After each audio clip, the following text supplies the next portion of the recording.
When you walk in the wilderness, what else may be walking there with you? Most of us have heard of Sasquatch, Bigfoot, the Yeti, and many of us believe in the existence of such creatures. But how far do we have to go to find something strange, impossible, even devilish, hiding? Welcome to Strange and Unexplained with me, Daisy Egan. I'm a former New Yorker who has tried my best to avoid the state of New Jersey. I suppose I have no real personal beef with the state or its residents. I just grew up with my mother, who was herself a terrible driver, frequently yelling out the car window at other drivers, "Go back to Jersey!" So, like my dislike for okra, my dislike for Jersey is a family tradition. It turns out, though, that the Garden State has a dark legacy beyond bad drivers, or even that of Chris Christie or Snooki. Just a short distance from the New Jersey Turnpike, another creature of legend may be waiting. Wander with me deep into the Pine Barrens, where we will search out the enduring legend of the Jersey Devil.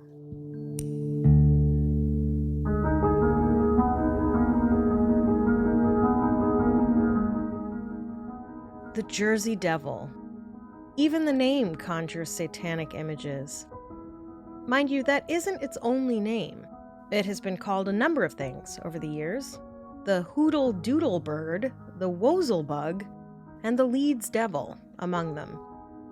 But I've been called a few names too, and I don't answer to most of them. Plus, Hoodle Doodle Bird and Wozel Bug are hardly monikers that speak to the terror that is the Jersey Devil. Whichever name you prefer, the creature it identifies is usually described as a winged beast that haunts the darkened woods of New Jersey known as the Pines, and it is always described as grotesque. But where did this chilling tale of winged monsters amidst the forest originate? And is there any truth behind the legend?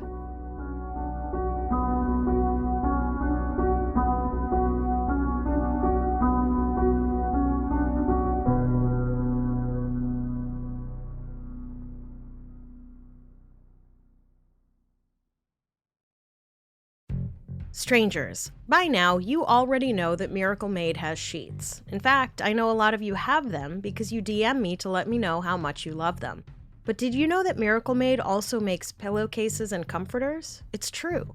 You can outfit your whole bed with silver-infused fabric that prevents almost 100% of bacteria growth.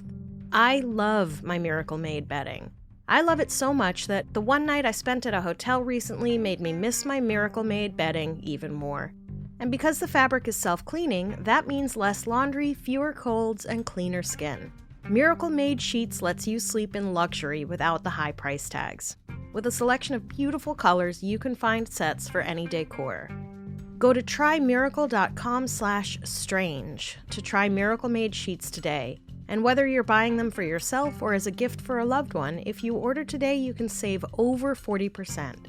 And if you use our promo STRANGE at checkout, you'll get 3 free towels and save an extra 20%.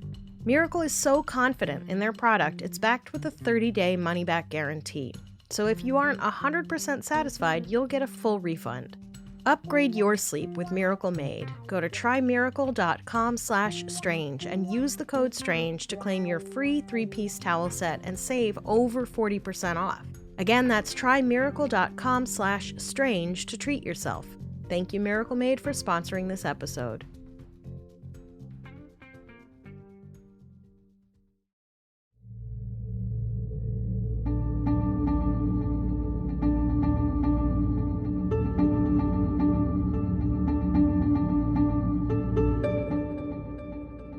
According to the most famous version of the legend, in 1735, a poor Quaker called Mother Leeds labored on a stormy night to birth a child. As lightning cracked and the wind howled, it is said that Mother Leeds bemoaned the coming of this, her 13th offspring. I mean, who can blame her? Aside from the number 13 being seen during witch-burny times as a very bad and unlucky number, 13 is just a lot of children. 13 is great for donuts, a baker's dozen, but for kids, I find 1 to be a lot. I am not cut out for baby factory, toiling on a farm, birthing babies on a bed of hay times. It's hard to say what J.D. Vance would make of me. Probably he would see my function as being something between Trixie Hill Witch and a gender nightmare. And on this, and only this, we would agree. Anyway, Mother Leeds didn't want yet another child to feed, clean up after, and clothe, I guess. And I don't want to speculate too much, but I assume she didn't have much say as to whether or not she got pregnant in the first place. So legend has it she cursed her new baby, and though the child was born without any obvious maladies or physical deformities, the child then transformed. Its body elongated and sprouted wings. Its head morphed into that of a horse. Its little baby feet became cloven hooves, and, of course, it promptly grew a thick tail. The now horrifically deformed child escaped its mother and flew out the chimney into the night, departing to the wild pineland, where it still marauds to this day. I would imagine Mother Leeds was like, oops, but also good riddance. Or that is one version of the tale anyway. With a legend as old as this one, it's not too surprising that the details are fuzzy. As with any story passed down in the oral tradition, it's like a giant game of telephone. Stories vary depending on who shares them, or depending on when the stories are told and to whom. The Jersey Devil is no different. Some versions of the story have Mother Leeds being in league with the devil, like most women back then, and today, and cursing the baby. Other accounts suggest the curse was placed on the child by a local gypsy, because, of course. Please don't DM me, that's the word used in the legend. I am aware it is racist. In this boringly racist variation of the story, the pregnant woman was more like a pregnant teenage girl who refused to provide food for the gypsy woman in question, and she retaliated by making the stingy girl give birth to a grotesque creature. In this version, the Jersey Devil is born in 1850 and is the girl's first child. Some say the townspeople were the ones who placed the curse because the child was supposedly the product of a forbidden romance between the mother, who in this version is a young local girl from Leeds Point, and a British soldier. The townsfolk saw the match as treasonous and, by way of punishment, cursed the girl. When she gave birth to the unwelcome offspring of her enemy lover, it became known as the Leeds Devil. There is also a version of the origin story that doesn't corroborate the existence of the Jersey Devil so much as it seems to weirdly take credit for Halloween. It says that in October of 1830, Mr. John Vliet from Vienna, New Jersey, was entertaining his children with a mask of a monstrous face that he had made, and according to AtlanticCountyNewJersey.gov's page on local history, quote, it became a yearly tradition and was adopted by the local townsmen. Its popularity grew and was repeated late in October as parents and children alike put on scary faces and costumes, end quote. Never mind that Halloween is actually an ancient tradition that predates the existence of New Jersey by centuries. The wildest version of the story, though, is the one where Benjamin Franklin started it. According to Mythology.net's page on the Jersey Devil, quote, all of the elements of the Jersey Devil myth can be tied back to a rivalry between the Leeds family and the Quaker population that lived in New Jersey, end quote. According to this legend, all the way back in 1677, a man named Daniel Leeds settled down in what are now the Pine Barrens of New Jersey. Daniel was involved in the Quaker community in the area, and as part of his work with the Quakers, he developed an almanac which became the source of all the trouble. Isn't that always the way? Pesky almanacs, what with their helpful information and such. I guess Daniel's almanac was controversial. While the majority of the content was fine with the Quakers in charge, there were some references to astrology in the book which shocked and angered some of the community. And I get it. If one more person tells me Mercury is in retrograde when I tell them something shitty happened to me, I cannot be responsible for my reaction. As far as I'm concerned, with the way things are going, Mercury is permanently in retrograde.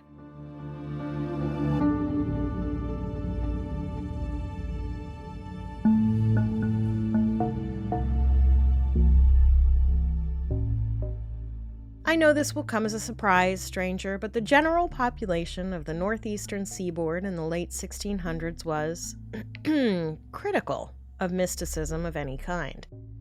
They accused Daniel Leeds of being involved in occultism, and all I can say is Daniel Leeds is lucky he was not a woman, because if he were, he would most likely be clutching a stone at the bottom of the Delaware River, instead of being the edgelord he was. Mythology.net tells us that, quote, instead of giving in to the will of the community, however, and taking out the references to astrology, Leeds only became more dedicated to the publishing of German mysticism, end quote. Weird hill to die on, but okay. You exercise that religious freedom, Daniel. Leeds kept publishing what people at the time considered to be anti-Quaker material, and the community grew increasingly disgusted with him. And then, when the colonists opposed British rule, Daniel Leeds just had to be a contrarian, and he took the side of the British. What is it with new agey dudes always wanting to be on the wrong side of history? One day your yoga instructor is telling you to breathe into your root chakra, and the next he's telling you to drink bleach. The community was obviously outraged, so they did what any self-respecting person from the Puritan times would do. They published a tract saying that Daniel Leeds worked for the devil. Cut to 1733, Daniel Leeds was long retired from almanac making, and his son, Titan Leeds, had been publishing the slightly mystical almanacs in his stead, when Benjamin Franklin decided to publish his own Poor Richard's Almanac, a prediction of the exact day that Titan Leeds would die. Founding Father Shade is the shadiest. A rivalry between the two began and continued even when Titan did die in 1738, not, by the way, on the date Franklin had predicted. Franklin would write about the ghost of Titan Leeds. Now, according to mythology.net, quote, because this was the time period that was known to have been at the height of the rivalry between Benjamin Franklin and Titan Leeds, many people theorize that the story could have been invented by Franklin as a way of discrediting the Leeds family name, end quote.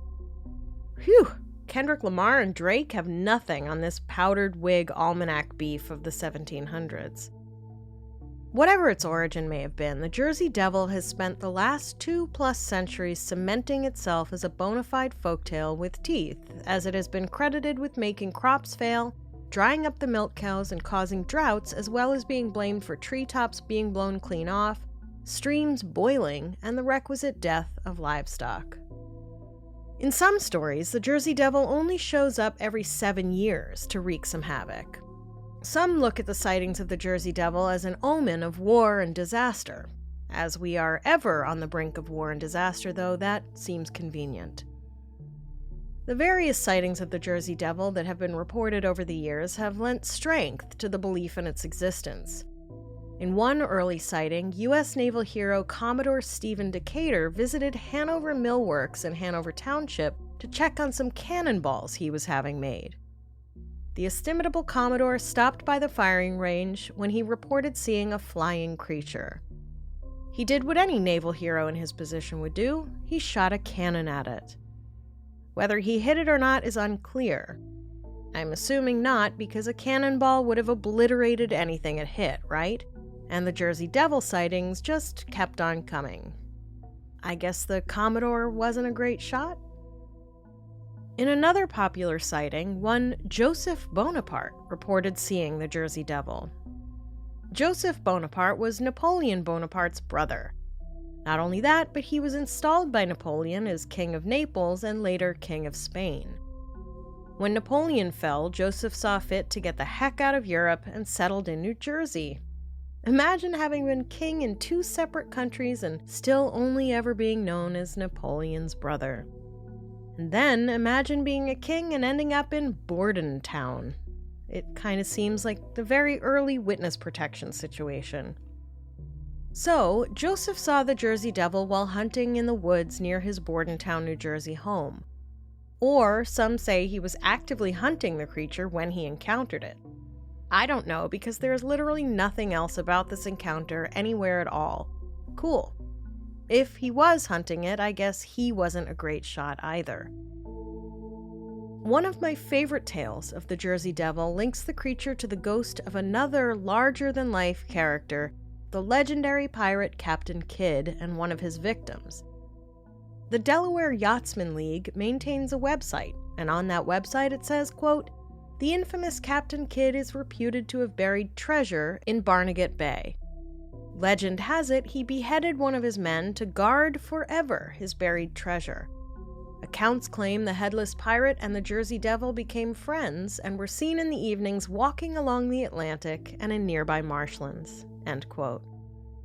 Wow, imagine that. They have so much in common.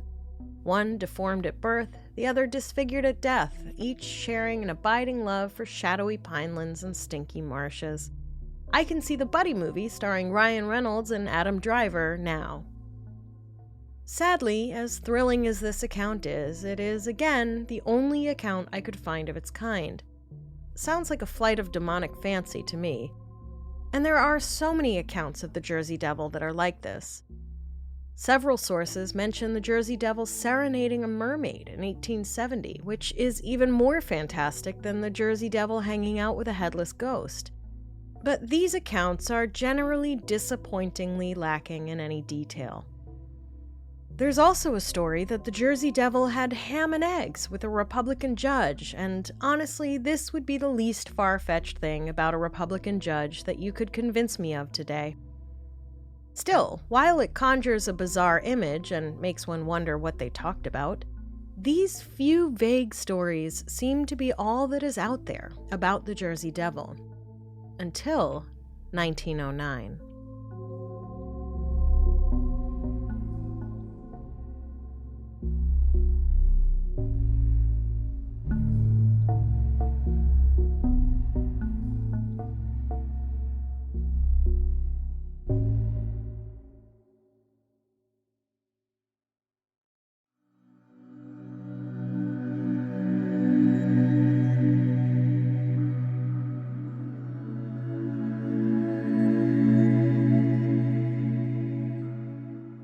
Most of the Jersey Devil sightings reported seem to be wild claims lacking any detail or corroboration by other sources.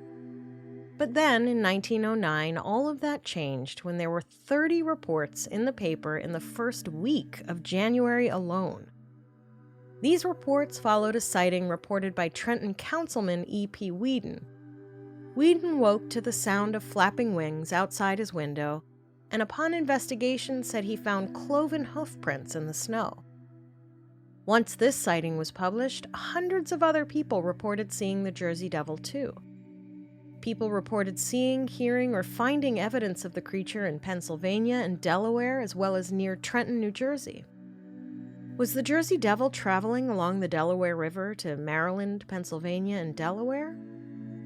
According to AtlanticCountyNewJersey.gov's page about the Jersey Devil, quote, "After the 1909 appearances, the scientific community was asked for possible explanations. Reportedly, science professors from Philadelphia and experts from the Smithsonian Institution thought the devil to be a prehistoric creature from the Jurassic period. Had the creature survived in nearby limestone caves? Was it a pterodactyl or Paleosaurus? New York scientists thought it to be a marsupial carnivore. Was it an extinct fissiped? However, the Academy of Natural Sciences in Philadelphia could not locate any record of a living or dead species resembling the Jersey Devil." End quote. A marsupial carnivore? A fissiped? What even is a fissiped? Now I have new nightmare fuel. I have seen those videos of terrifying kangaroos that look like lobotomized gym bros trying to drown dogs.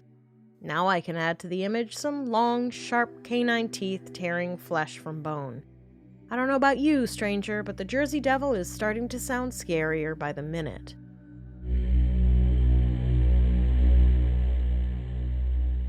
In October of 1909, the Philadelphia Public Ledger published an article about bizarre remains found in Burlington County, New Jersey. Quote, "Apparently, the animal had been dead several months. Its frame is well preserved, and the dried flesh and remnants of long hair stretch over the rack. Its appearance, the head and hindquarters, resemble a cat, but there the resemblance ceases. The front legs consist of 4 distinctly jointed sections, and instead of feet there are flat bones, 3 inches long and half as broad, with a half-inch keel on the bottom. The front legs are about 14 inches long, while the entire animal is about 1.5 feet in length, with a kangaroo-like tail and what appears to be the framework of wings." End quote. The men who'd allegedly found this skeleton said they would be turning it over to the Academy of Natural Sciences of Philadelphia. However, according to the blog Thunderbird Photo, there is no record of the Academy of Natural Sciences of Philadelphia receiving a specimen matching that description. Once these theories about the biology of the Jersey Devil were out there, it became obvious to the scientific community that the thing to do would be to capture the creature.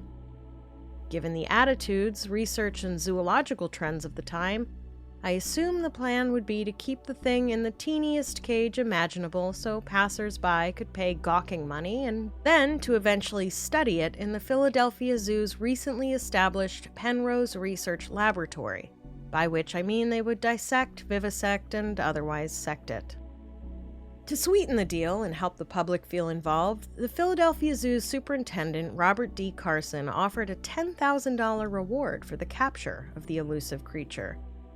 The reward remains uncollected. Hold on, gotta go book a train ticket to Jersey. The idea of the creature had by now so captured the imaginations of the people of the tri-state area that at the Arch Street Museum in Philadelphia, they created their own version of the Jersey Devil. Animal trainers painted an actual kangaroo with green stripes and gave it a set of false wings, which I swear is animal abuse and is nothing at all like the time I dressed my dog up as a bumblebee for a dog Halloween parade. But seriously, animals in the late Victorian era had it rough. Once they got involved, scientists continued to theorize beyond vicious marsupials. One such theory, which sounds kind of reasonable, was that the creature might have been a sandy hill crane. Apparently, sandy hill cranes stand 4 feet high and are about 15 pounds, with upwards of an 80-inch wingspan. The main thing that recommends the crane as a good stand-in for the Jersey Devil is its documented ferocity when cornered. Also, it gyrates when flying. I have no idea if the Jersey Devil was known at all for its gyrating. Are there any strip clubs in Jersey called Jersey Devils? If not, that is a missed opportunity.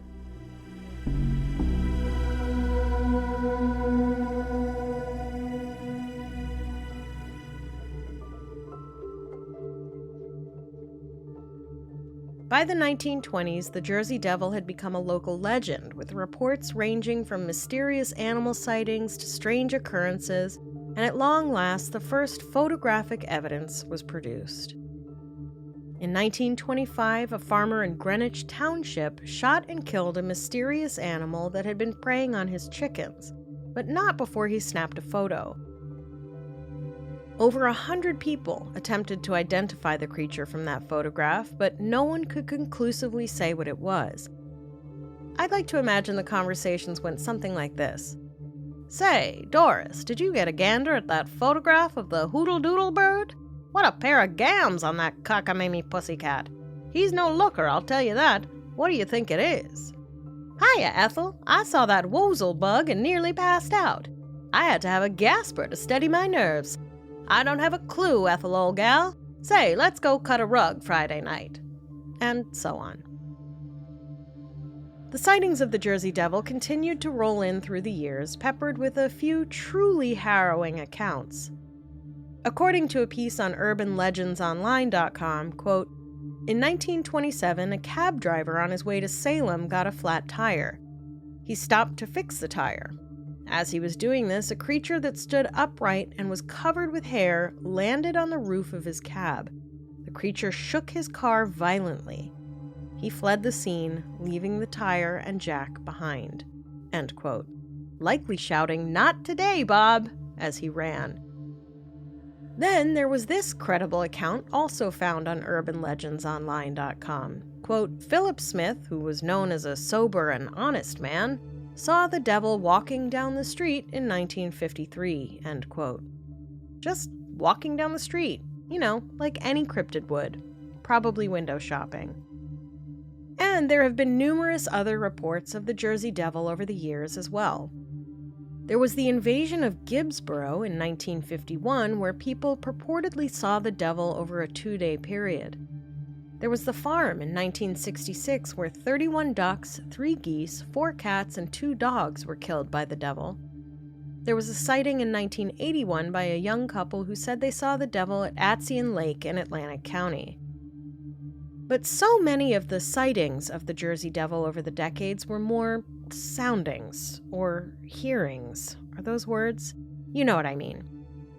These encounters were nearly always more cases of "I heard a crashing in the woods" than actual sightings. According to JerseyHistory.org, people over the years often claimed to hear the creature, quote, "rampaging through woods or emitting blood-curdling cries," end quote. Now, I'm no survivalist woods person, but I think it is common knowledge that the woods are home to animals, like foxes and owls and other creatures that can and might make screaming noises that could sound very human. Doesn't it seem likely that many of these claims were just extra intense episodes of wildlife being wild?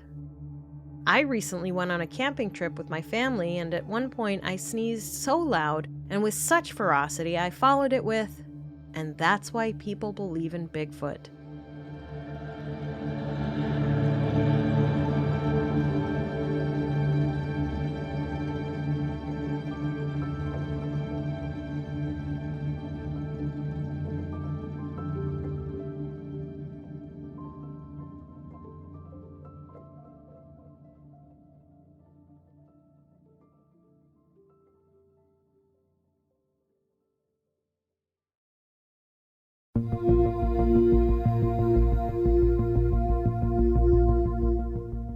If only there was hard proof of the Jersey Devil's existence.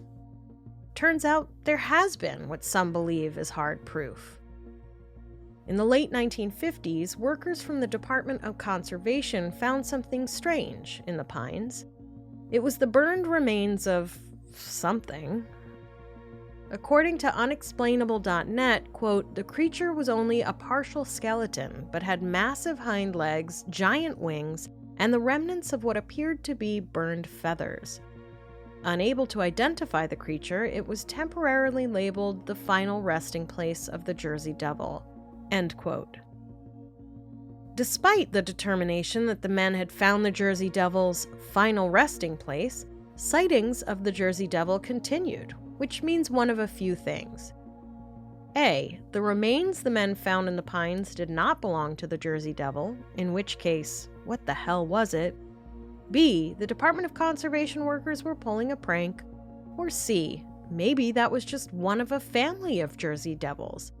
Perhaps the later sightings were of the Jersey Devil's wife, Diane, or his son, Anthony. We don't know. After the incident with the unidentified remains in the pines, in 1960, a reward was offered to anyone who could produce the legend. Merchants in Camden offered a $10,000 reward. That's almost $108,000 in today money. The twist? The Jersey Devil was wanted alive. Sorry, New Jersey legend John Bon Jovi. Those who offered the reward promised to build a private zoo for the creature, presumably so folks could pay gawking money, and the merchants could make a mint. Some things never change. And if you, like me, are horrified at the thought of this wild abomination being caged, then you will be relieved to know that the reward remains unclaimed. The legend lived on, free and unincarcerated, into the 70s, when in 1978, 2 boys smelled rotting fish and claimed to see 2 red eyes staring at them from the woods. I think maybe they were hanging around in the swamp and smoking jazz cigarettes and saw each other's red eyes staring at them. It was the 70s, after all. Sightings and encounters with the Jersey Devil have persisted. As recently as 2015, claims that the Jersey Devil appeared along Route 9 in Egg Harbor Township swirled. According to historycollection.com, witness David Black, quote, thought that there was a llama standing inside of its fence along the roadway until it suddenly whipped out gigantic wings and started flying away. David Black grabbed his cell phone and tried to capture a video of this creature. The video clip is very short and shows what appears to be the Jersey Devil flying across the screen, a black silhouette against a colorful sunset, end quote. The clip was released online very close to Halloween, and most people think it is a simple prank. Even though Black told NewJersey.com, quote, I swear it's not photoshopped or a staged thing. People have said it's fake, but it's not. I'm honestly just looking for an explanation for what I saw, end quote. Unfortunately, no one else could back up Black's story, so the sighting is just one more in the long list of vague and general experiences that make up the legacy of the Jersey Devil. The lack of specificity or complete absence of facts around the legend do not seem to deter people from believing in the Jersey Devil, though. After all, back in the late 1930s, the state legislature even declared the Jersey Devil to be the official state demon. I didn't even know that was a thing. What is the official state demon of Rhode Island, I wonder? The gabagool? Thank you. I'll be here all week. Once a legend like the Jersey Devil has been around long enough, it is impossible to separate it from the fabric of the culture. The Jersey Devil is as much a part of New Jersey's cultural tapestry as it is a part of its mythology.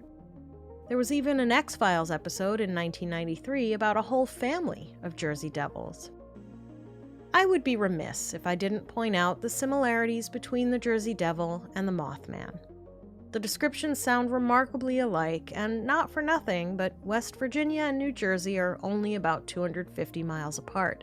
A quick jaunt, I'd say, for a winged creature. Whether you believe in its existence or not, the legend continues to fascinate and inspire. It should come as no surprise, then, that in 2022, the Pinelands Preservation Alliance started offering cryptid hikes. For a small fee, enthusiasts can search for the Jersey Devil, as well as Bigfoot and other mythic phenomena.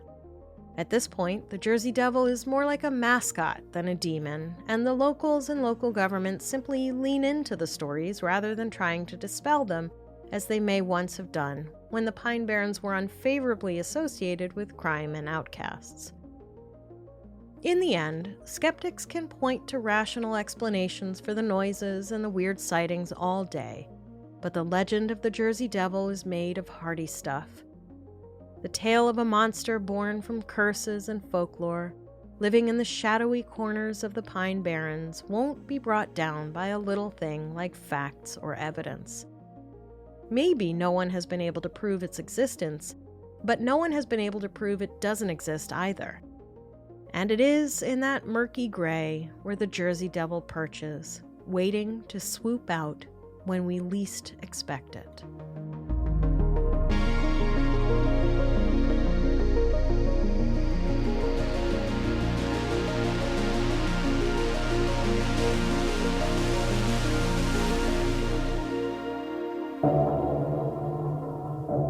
Next time on Strange and Unexplained, the story of the disappearance of Brian Vladek Hassel, a story I can almost guarantee you've never heard.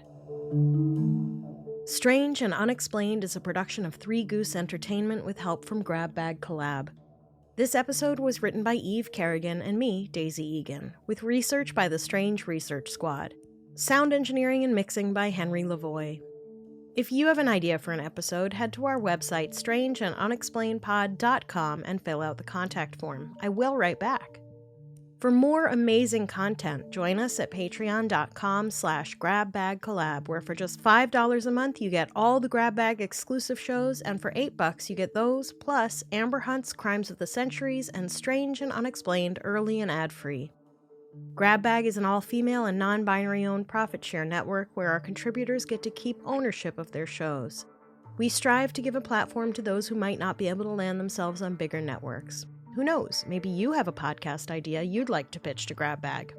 We've got live recordings, watch parties, book clubs, and more. Why there's so much going on over at Grab Bag, you'd wondered if we missed the memo on how capitalism works.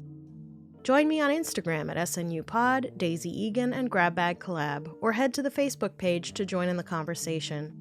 If you like the show, please visit a sponsor with our unique code, give us a quick review and 5 stars, subscribe and download, and tell a friend. If you don't like the show, the name of the podcast is The Prosecutors. Stay strange.